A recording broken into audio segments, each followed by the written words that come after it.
The name Albanians appears in ancient Rome, embedded there in all forms not only as an ethnonym, Alban, Albanorum, which literally means Albania, but also in the form of toponyms, Alba Longa, Alban Mountain, Alban River, etc. But these Albanians have been accounted to have come from the east, and were formerly called Pelasgians, Arcadians, these Pelasgians too, Epiodons, and Trojans. Therefore, Rome and Latium are not their original home, but it is the space that borders within the Adriatic, Ionian Sea, and Asia Minor, if we assume that Troy was in it, which we now call the Balkans and Peloponnesus. According to this claim, the name Albanians can be associated to the Pelasgians, who we might not necessarily call Albanians modern at this stage of the analysis, even though these Albanians came from the same lands where Albanians live today, in the past occupying much wider territory, as we will see below. Then comes another ancient author, who in a fair discourse, speaking inevitably of the same Latin Albanians, claims for us that this race left Italy and under the leadership of Heracles, crossed the Adriatic and settled somewhere on the other side of it. We don't know for certain where and how much the territory they occupied when they settled there was extended, but crossing there they could not avoid Balkans Albania, even if they settled somewhere further in the east. The important thing for now is the name and the fact that they came from Italy. The latter especially if we were to talk about Caucasian Albania, a place from which Greek Serbian speculators tried to direct our origin.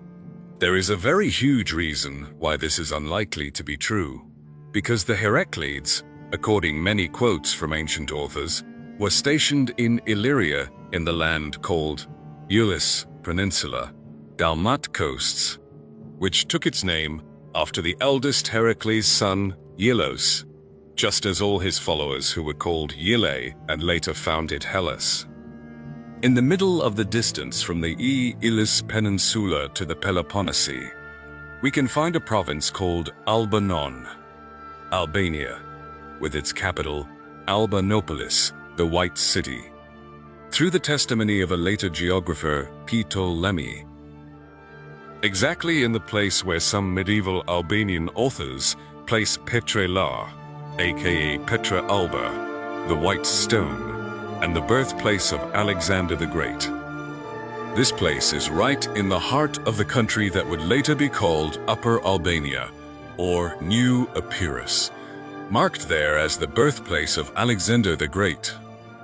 Now this New Epirus was obtained from a division that the Romans made of Epirus as a whole, with Old Epirus being called Albania Inferior or Lower Albania,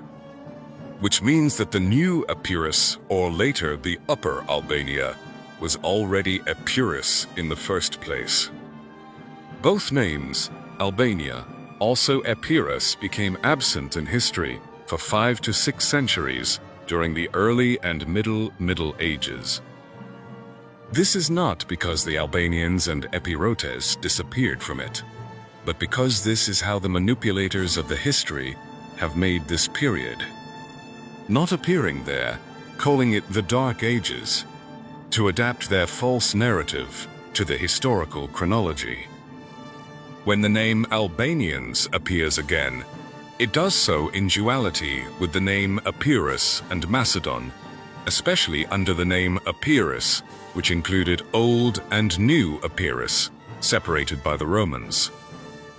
Epirus as a whole was not equivalent to the entire vital space inhabited by Albanians when it became evident that it is these Albanians who are called Albanians we know today. We already know through Western sources, Epirus, Macedonia, Thessaly, and Achaia were equated with Albania, but this equivalence does not follow any other criterion except the ethnic one. So this means that in the post-Middle Ages, from when we possess an abundance of books because the printing press was invented, practically the entire Balkans, or rather its western part, was inhabited by Albanians.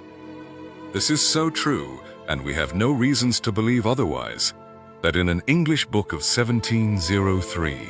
it is claimed that the Ottomans recognize with Albania the entire space of the Adriatic and the Ionian Sea, which excludes the Greeks and Slavs from ethnic existence.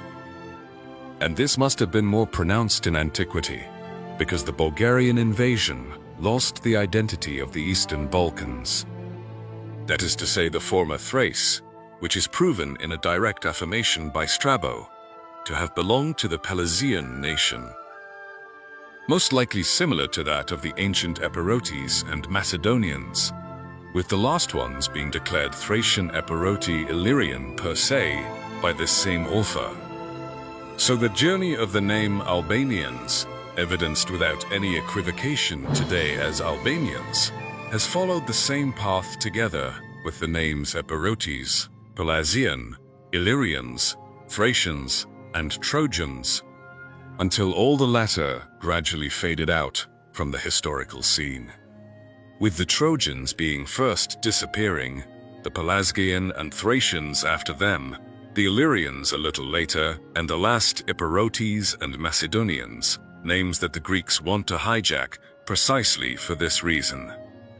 These names belong to Albanian history, despite the fact that we identify only with the Epirotes, who were the last to lose the name, naturally giving way to its analog in Albanian, Shqipta, or Albanians, as an exonym.